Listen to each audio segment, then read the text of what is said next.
Halo saudara-saudara. Jumpa lagi di The Soleh Solihun Review. Mohon maaf setelah berapa minggu ya, 2 minggu lebih tidak bikin video baru. Buat yang pengen tahu kenapa saya tidak bikin video baru, silakan dengerin podcast Paling Soleh. Ada di Spotify, cari aja podcast Paling Soleh episode 2. Jawabannya ada di sana kenapa saya lama tidak bikin video. Oke, kali ini saya mau mereview album terbaru. Ya udah rilis beberapa bulan sih, tapi baru sempet saya review dari salah satu band idola saya sejak remaja, yaitu Slank.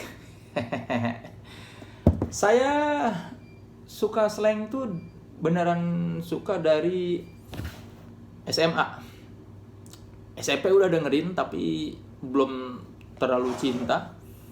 Baru SMA saya benar-benar cinta sama Slank sampai sempet bikin kartu Slankers Club.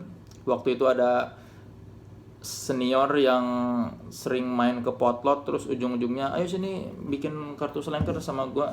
Namanya ada senior di SMA 3 Bogor namanya Capung. Si Capung tuh bolak-balik potlot, terus dia satu kali mengkoordinir teman-temannya, ya termasuk saya, buat siapa yang mau bikin kartu Slankers Club. Bikinlah saya. Tahun berapa itu ya? 9 lupa lah, pokoknya 97 apa 98 apa 97 udah lulus SMA udah. Ya tahun segituan lah, 96 apa 97 bikin kartu Slankers. Pokoknya itulah, jadi ada 2 musisi lokal yang saya punya kartu fans clubnya, Oi dan Slank.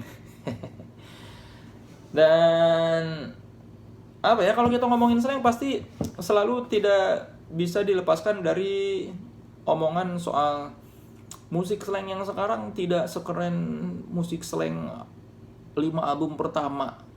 Pasti kalau orang udah suka Slank dari era formasi lama, pasti selalu membanding-bandingkan musik Slank yang sekarang dengan 5 album pertama.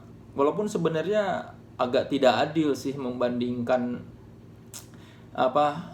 ya ini kan orang-orang yang berbeda. Maksudnya meskipun namanya tetap Slank, kan 3 orang personelnya berbeda. Jadi ibaratnya kayak membandingkan 2 orang yang berbeda ya kan tidak adil. Semua orang punya kelebihan dan kekurangan masing-masing. Walaupun memang kalau ditanya ya 5 album pertama itu ya memang bagus semua lagu-lagunya, tapi ya kadang-kadang namanya seniman ketika masih muda kan banyak kegelisahan, masih banyak keresahan, makanya menghasilkan karya-karya yang dikenang sepanjang zaman ya. Ya mungkin, tapi kan kita tidak akan tidak akan kelar kalau mendebatkan soal apakah musik Slank yang sekarang lebih baik dibandingkan musik Slank yang 5 album pertama. Kalau dilihat dari sisi produktivitas, ya jelas Slank formasi yang sekarang itu produktivitasnya tinggi. Ya yang F13 kan cuma bisa berhasil bikin 5 album. Yang sekarang sudah entah berapa album ya sekarang. Saya sudah, ini album keberapa ya? Oh, volume 23 ya benar. Ini album Slank ke 23. Ya. Karena ada di sininya. Ya, lupa. Slank volume 23 ya. Iya kalau nggak salah ya. Sepertinya sih ya. Iya, 23, album 23 loh. Gila. 23. Oke, mari kita lanjut ke membongkar atau unboxing box set Slang. Oke, sebelum kita membuka ada apa aja di dalam box set ini, saya mau membahas soal logonya ya. Ini logo terbaru. Jadi ini masih evolusi dari logo kupu-kupu yang dari album ke 4 Generasi Biru. Itu pertama kali ada album logo kupu-kupu. Sebelumnya kan 3 album pertama waktu masih produsernya si Budi Susatyo atau Project Q itu logonya kan metal banget, si slangnya set ya kayak metal gitulah, nuansa ya hard rock gitulah. Terus Generasi Biru dia muncul logo kupu-kupu, yang kupu-kupu ada buletannya itu, yang konon kabarnya idenya dari Bongki, basis yang dari F13. Nah, sejak dari Generasi Biru itu terjadi berbagai macam evolusi logo kupu-kupu Slang itu. Tapi rata-rata perubahan dari logo kupu-kupu Generasi Biru ke yang baru itu masih ada benang merahnya. Kita masih bisa melihat, oh ini dari sini. Bentuknya masih menyerupai yang lama gitu. Terlihat memang dari sana. Nah, ini sudah sangat jauh berbeda. Sudah tidak terlalu terasa jejak logo kupu-kupunya. Ini malah jadi robot. Dan menurut saya tidak terlalu bagus ya ini logo Slang terbaru ini. Biasanya semua logo Slang itu dengan mudah bisa kita tiru, dicoret-coretan tangan atau buat coretan di dinding pakai pilok. Itu logonya mudah diikuti gitu ya, terasa nuansa jalanannya atau karikaturnya grafitinya. Tapi logo yang ini sudah dia robot. Oh ya, ini volume 23, album ke-23. Sudah robot, terus susah ditiru, dan dari sisi musik atau konsep album juga ini tidak berhubungan ya. Kayak kenapa pakai tiba-tiba berubah menjadi robot? Apakah mau futuristik atau mau mewakili album? Tidak juga, karena di lagu-lagu atau tema lagu di album ini tidak ada hubungannya dengan robot-robot atau futuristik. Entah kenapa ya, saya biasanya yang bikin logo ini kakak. Dari tahun ke tahun kalau berubah itu. Saya nggak tahu apa yang mendasari kakak. Kayaknya sih kakak sih, kalau nggak salah. Biasanya yang bikin logo ini kakak. Tapi saya nggak tahu kenapa nih filosofisnya kenapa robot, dan tidak terlalu ini juga ya. Apakah gara-gara nonton Transformers atau sehingga logonya jadi begini? Bagaimana menurut pendapat kamu?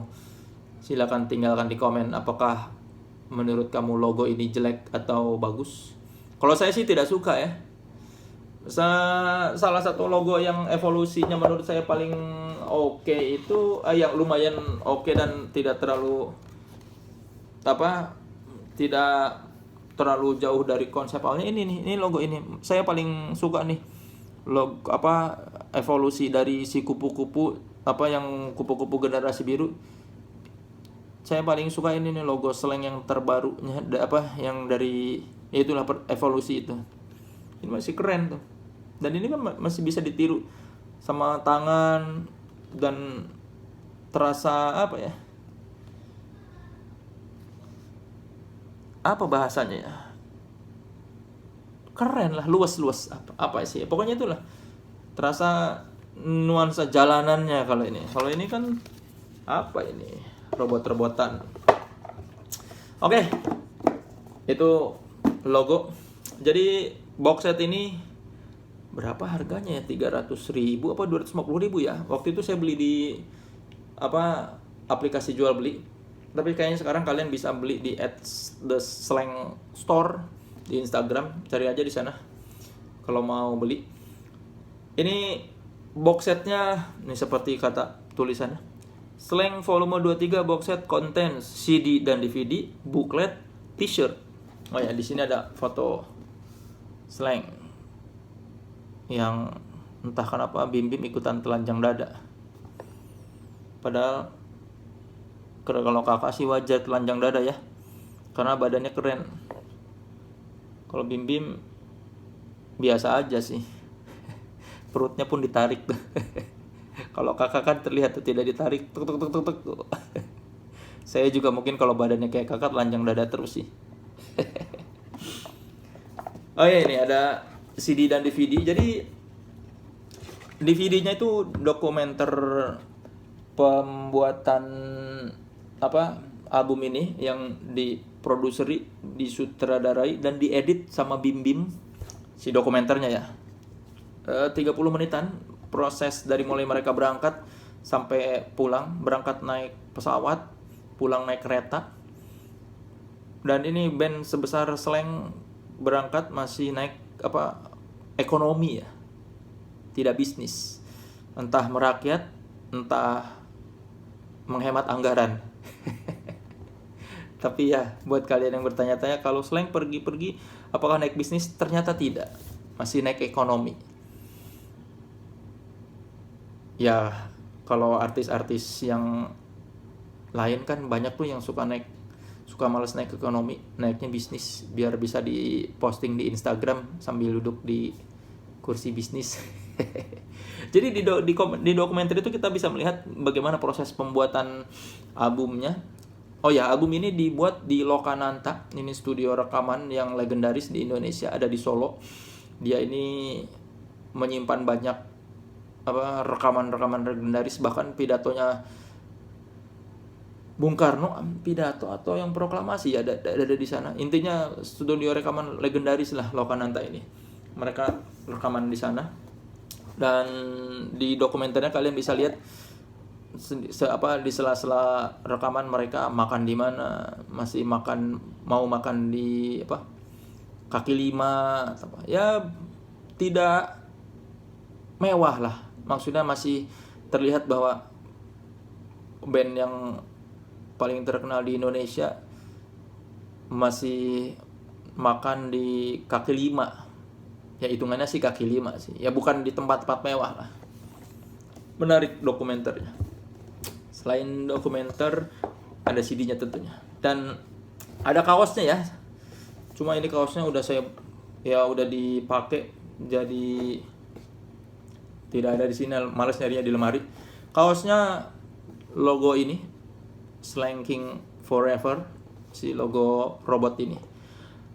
Dan kalau ngomong soal kaos, ini ada peningkatan yang signifikan dari kualitas merchandise-nya Slang. Saya masih ingat ketika pertama kali Slang bikin album yang ada kaosnya itu, kalau nggak salah album Jurus Tandur, Maju Terus Pantang Mundur. Itu kaosnya amit-amit, sangat tidak layak dipakai bepergian ya. Bahannya jelek, cuttingannya nggak bagus. Saya waktu itu kebetulan punya dua, satu beli, satu dapat preskon. Saya beli dua-duanya ya, karena satu buat dipakai, satu nggak pernah dibuka sama saya sampai sekarang. Yang pas dibuka, aduh itu kaosnya dicuci sekali langsung nggak jelas si cuttingannya tuh. Nah sekarang ini merchandise Slang alhamdulillah membaik ya, dari sisi sablon, dari sisi desain, dari sisi kualitas kaos. Ini juga bagus kaosnya. Ya alhamdulillah kalau itu. Dengan box set seharga 300.000 250.000 itu dikasih kaos bagus, jadi kayak kita merasa dihargai uang kita. Terima kasih siapapun itu yang berinisiatif mengurus merchandise-nya Slang, sehingga sekarang merchandise Slang itu bagus-bagus ya. Soalnya band-band mainstream jarang yang bagus merchandise-nya. Kayak waktu itu saya pernah mau beli merchandise mau beli kaos resminya Sheila on 7, desainnya nggak ada yang oke, bahannya juga nggak oke. Nggak tahu ya sekarang ya, berapa tahun lalu saya mau beli, ternyata nggak bagus. Band-band kan, kalau band-band indie kan banyak yang bagus-bagus, memperhatikan dengan baik kualitas kaos, desain apa. Band-band mainstream tuh biasanya jarang bagus. Ini kalau Naif hitungannya Naif hitungannya masih ada jiwa indinya lah. Oke, itu tadi kaos. Terus ada sertifikat yang disertai tanda tangan menandakan bahwa ini asli. Terus buklet dengan wadah CD-nya seperti ini. Sebetulnya saya kurang terlalu suka kalau CD-nya disisipkan gitu aja di bukletnya, karena ini tuh kayak kurang tahan lama. Harusnya sih dikasih hard case biasa, buklet terpisah. Jadi si CD itu bisa lebih tahan lama daripada ditaruh di kertas begini. Saya sih kurang suka ya. Tapi untung bukletnya menarik, fotonya bagus, bahannya bagus. Itu aja sih kritik saya, wadah CD-nya tuh modal ya nggak apa-apa, harusnya kan nambah biaya lagi, tapi setidaknya CD-nya bakal lebih tahan lama daripada begini doang, kayak kurang ini. Terus apalagi ya, itu aja kalau dari sisi kemasan. Lalu kita bahas musik.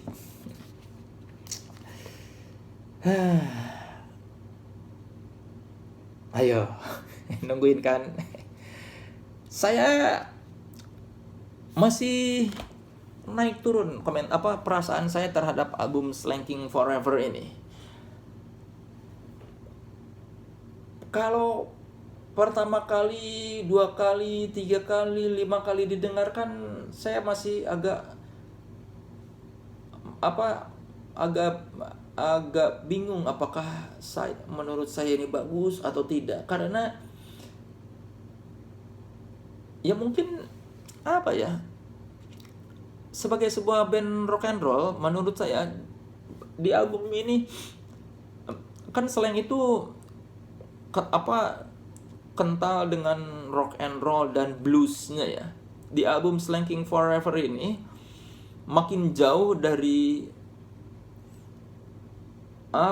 groove rock and roll dan sentuhan bluesnya, jadi makin jauh. Tapi di satu sisi positifnya, musik slang sekarang ini sudah menemukan bentuknya sendiri. Ini adalah rock versi slang yang kita tidak bisa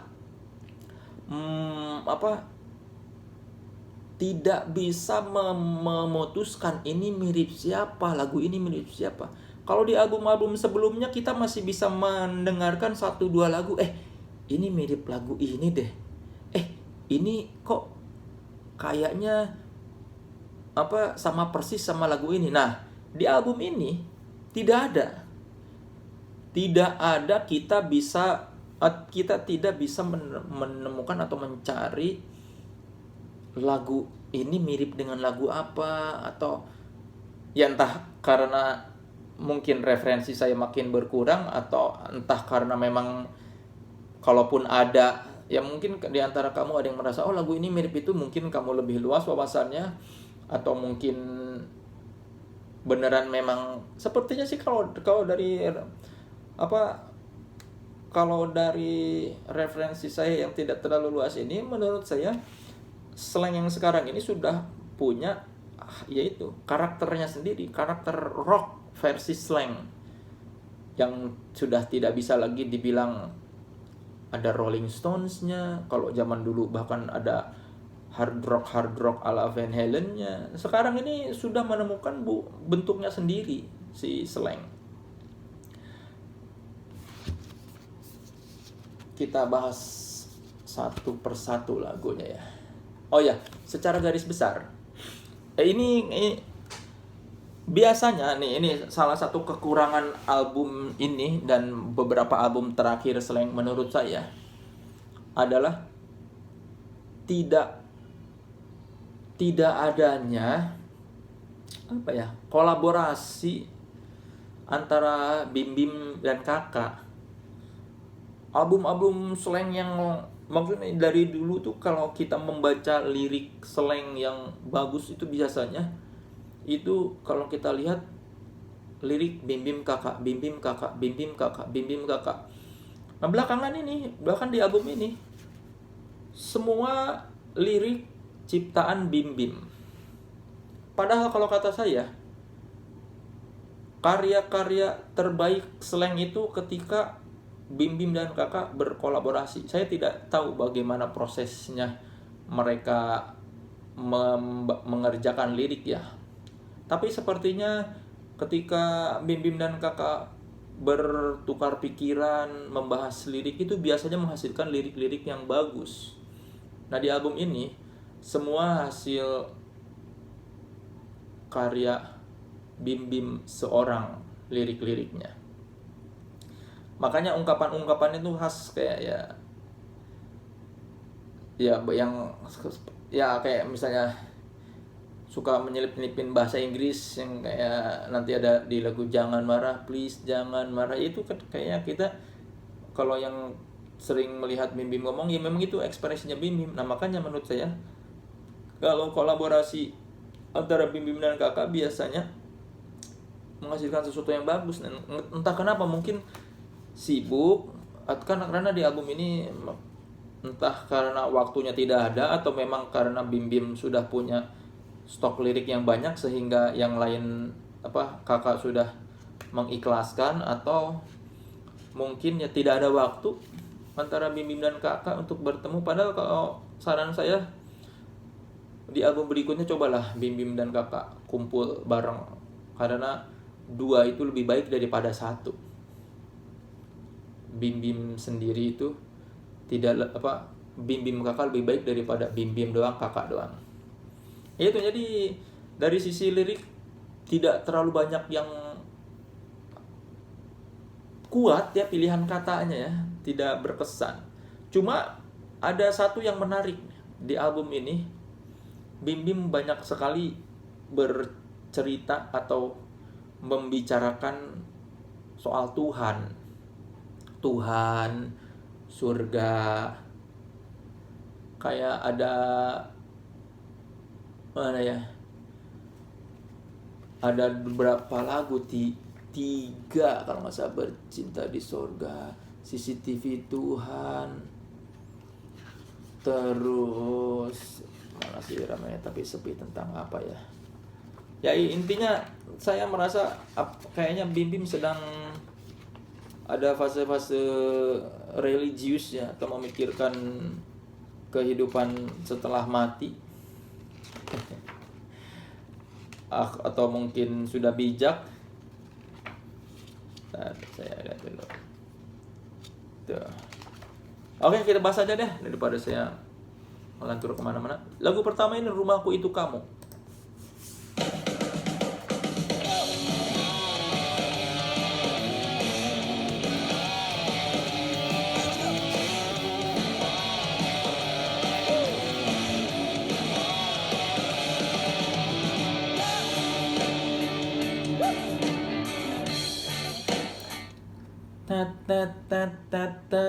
Mengingatkan pada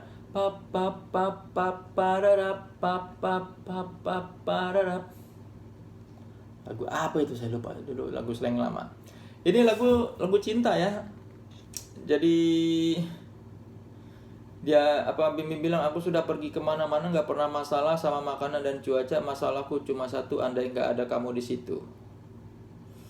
Untuk seorang yang sudah tua dan menikah lama dan masih bisa menulis seperti ini, saya harus acungi jempol ya, karena masih ada sisi romantisnya. Kadang-kadang kalau sudah tua terus sudah tidak terlalu merasa romantis, nggak susah mencari sisi-sisi melankolis seperti ini ya.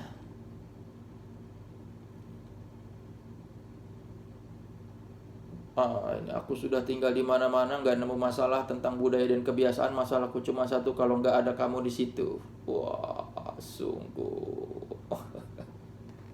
Rumahku itu kamu. Wah, luar biasa. Ini dibuat tahun 2019, 20 Januari, Sunday siang, Home Sweet Home. Tuh kan, ini pasti, iya kayaknya memang Bim Bim sudah punya stok lama lagunya. Mari kita dengarkan lagi. Aku sudah pergi kemana-mana.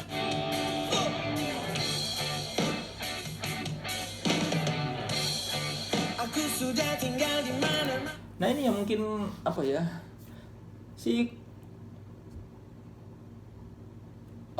komposisi lagunya tuh ya truk naik turun, naik turun, naik turun.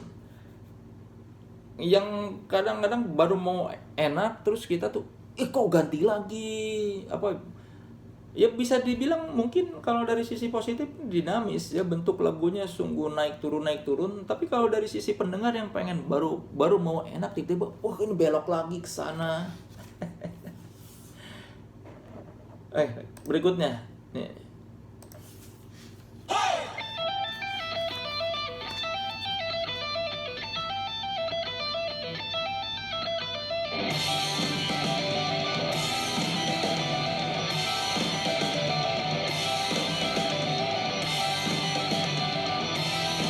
Pantaskah kau menjadi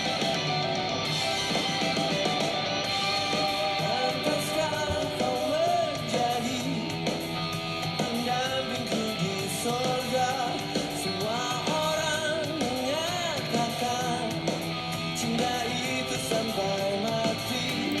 Pantaskah kau menjadi pendampingku di sorga? Semua orang mengatakan cinta itu sampai mati. Aku ingin menyayangi selama-lama abadi. Aku tak butuh 72 bidadari. Wah.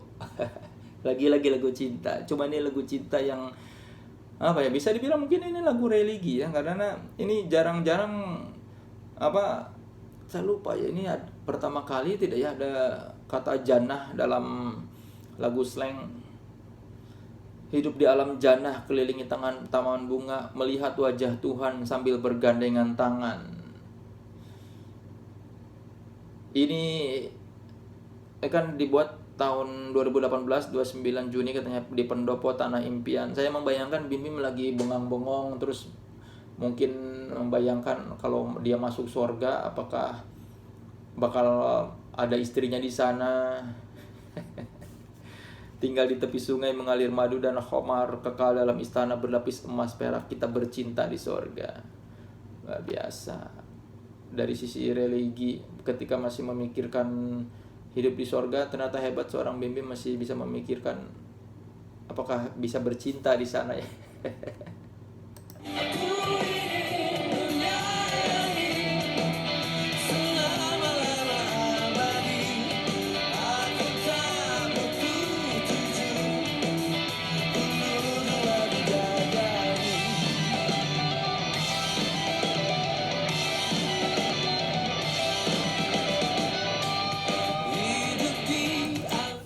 Ini salah satu lagu yang saya suka di album ini karena harmoninya menyenangkan ya, apa pilihan vokal, apa nadanya tuh kayak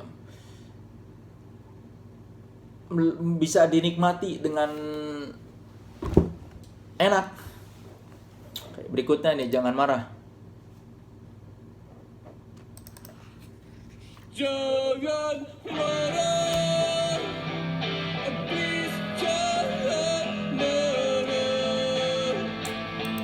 Ya kalau kita bicara soal vokal Bim Bim itu sama kayak kita mendengarkan Keith Richards di Rolling Stones. Bukan vokal terbaik, tapi entah kenapa vokal yang bukan terbaik itu selalu pas dengan lagunya. Jadi Bim Bim sadar diri mungkin di lagu-lagu mana dia bisa bernyanyi, di lagu mana dia cuma jadi backing vokal. Ini intro dibuka oleh vokal Bim Bim yang kadang-kadang kalau kita mendengarkan, aduh suka kasihan, kayak capek banget. Tapi tidak, sebetulnya dia tidak capek.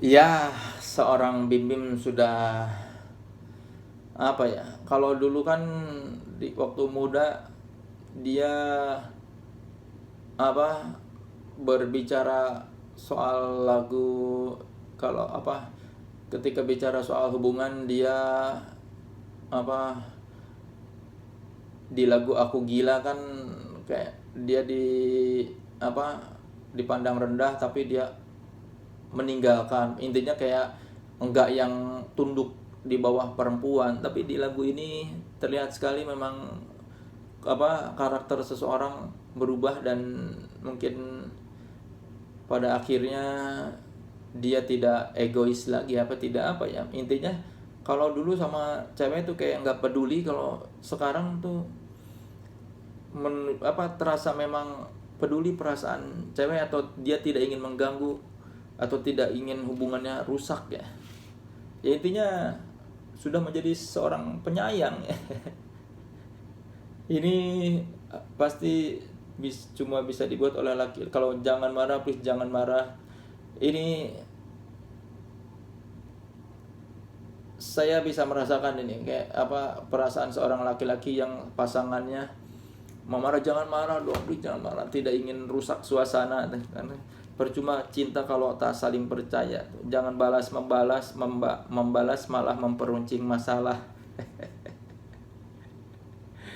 Saya bisa merasakan. Saya rasa banyak juga laki-laki di luar sana yang bisa merasakan perasaan kalau pasangannya mau marah-marah, lu jangan marah dong.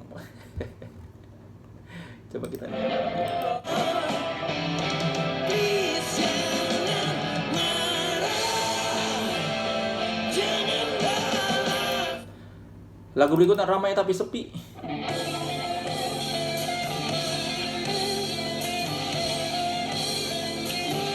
Tak tersimak, aku bersuara, tak tertanggap.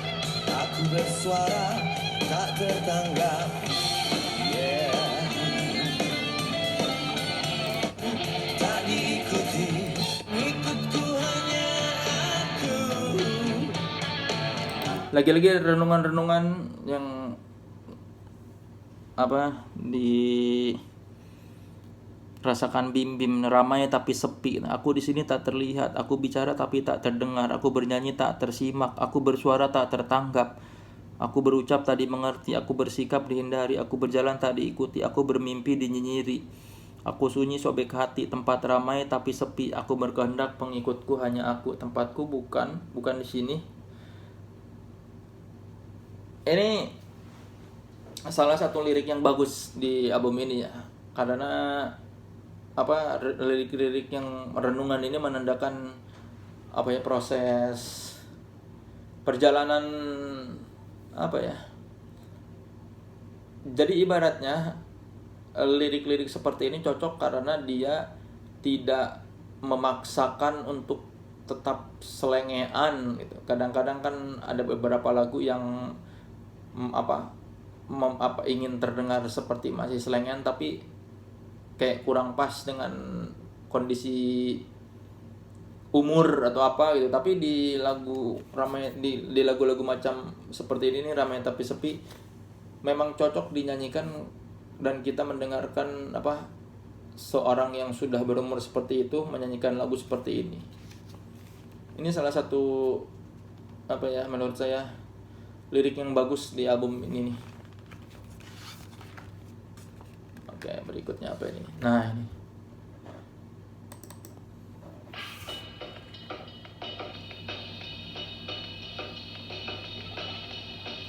CCTV Tuhan.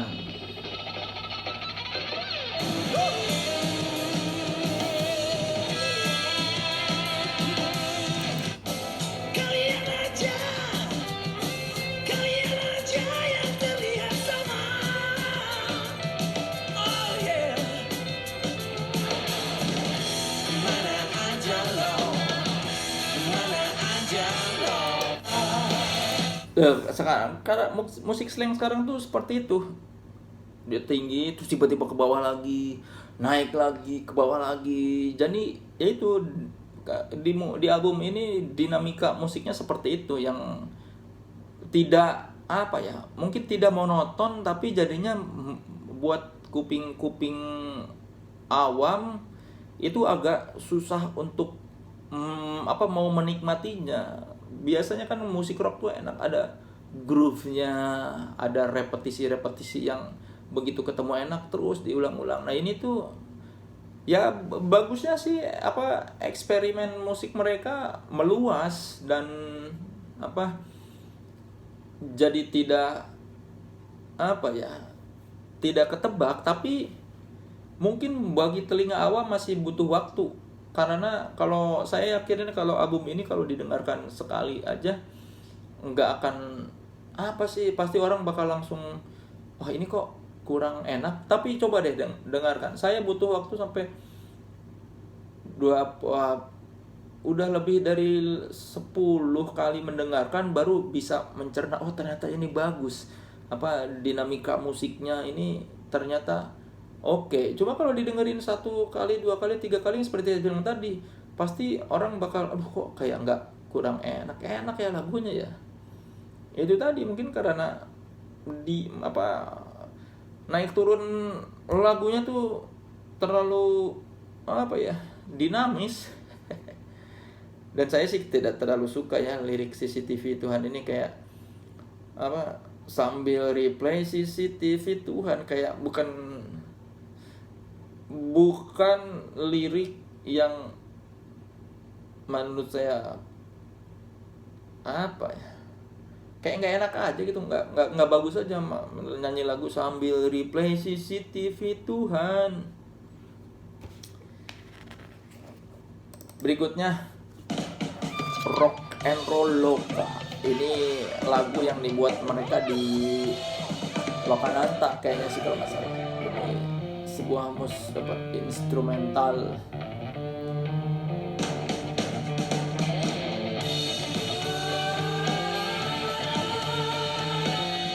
Jamming blues yang terlihat sekali, terasa sekali bahwa ini lagi mencari lagu. Cukup oke.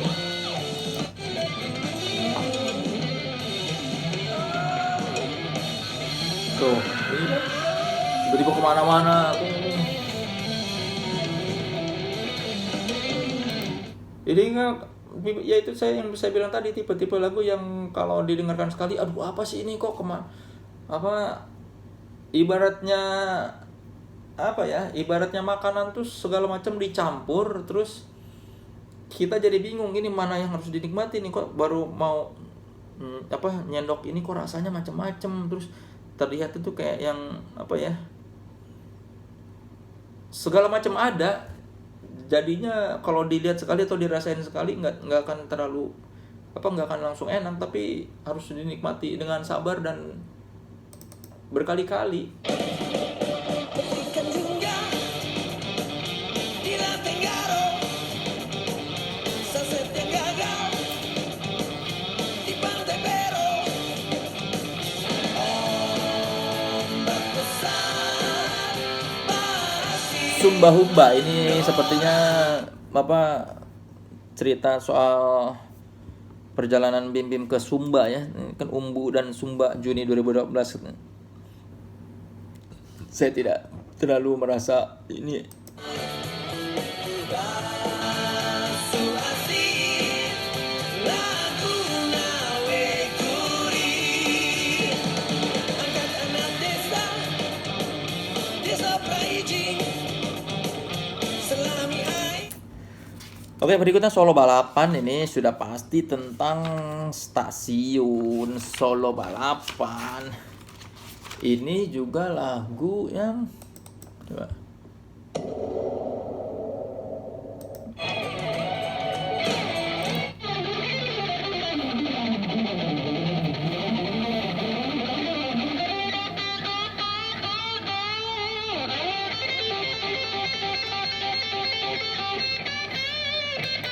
Dan karena absennya Abdi Negara, jadi Abdi cuma ada dia nggak ikut rekaman ke Lokananta, dia cuma ngisi gitar di Bercinta di Sorga, So Goodbye sama Jangan Marah.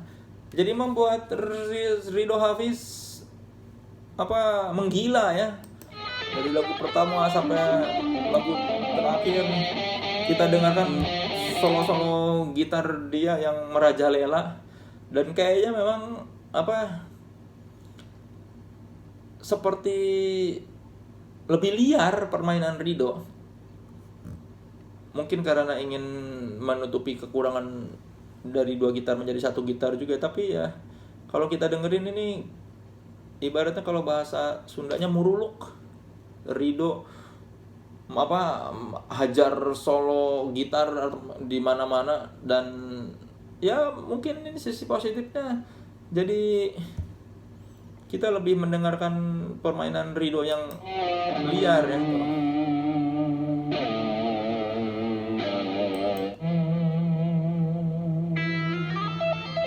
Tuh.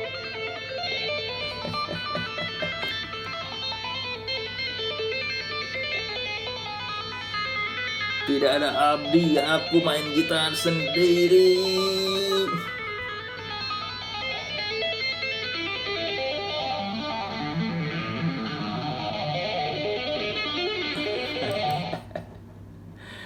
Oke, lagu berikutnya.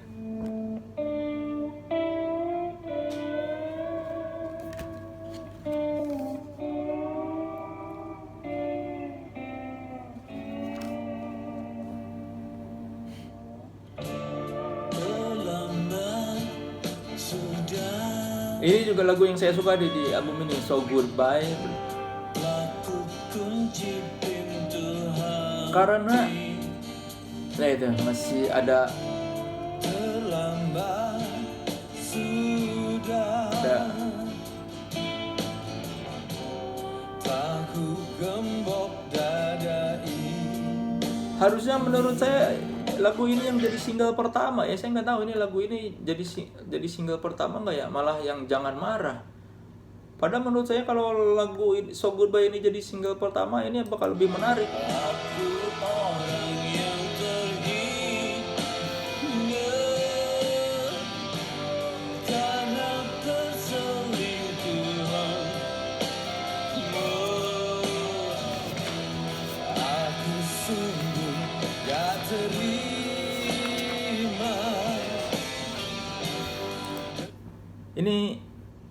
Ini sebuah lagu pop patah hati yang apa, catchy, terus buat pendengar awam juga bakal enak didengar, tapi masih ada ciri khas slangnya, terutama slide gitar ya. Jadi di era formasi 14 ini salah satu yang menjadi ciri khas slang adalah permainan slide gitar yang tidak ada di formasi 13, dan menurut saya itu salah satu kelebihan lagu-lagu slang ini. Ketika ada isian slide gitar itu pasti jadi lebih syahdu. Harusnya sih saya rasa lagu So Goodbye ini bisa Dengan apa, sikapmu iwa, dengan sikapmu itu,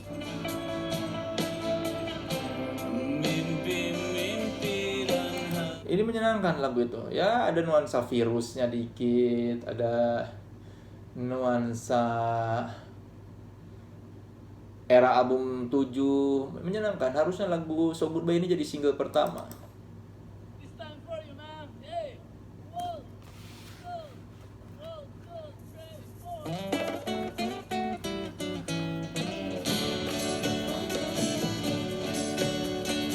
4. Di tengah-tengah saat telah panggil kamu.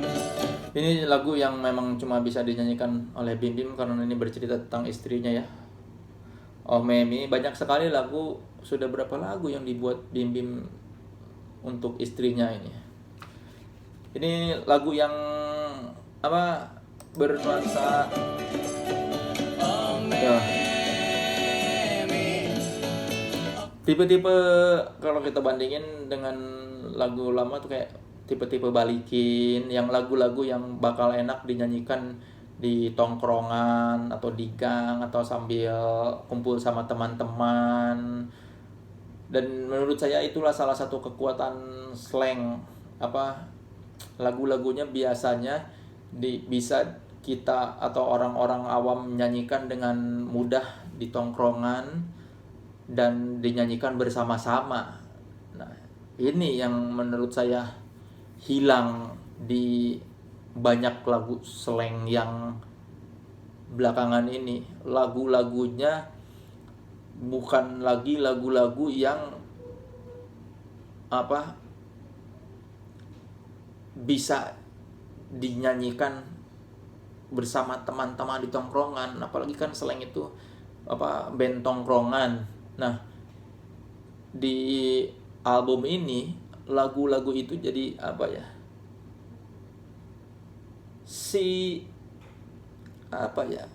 mungkin dari lagu dasarnya pun sudah musik dasarnya pun sudah bukan yang mudah dinyanyikan orang.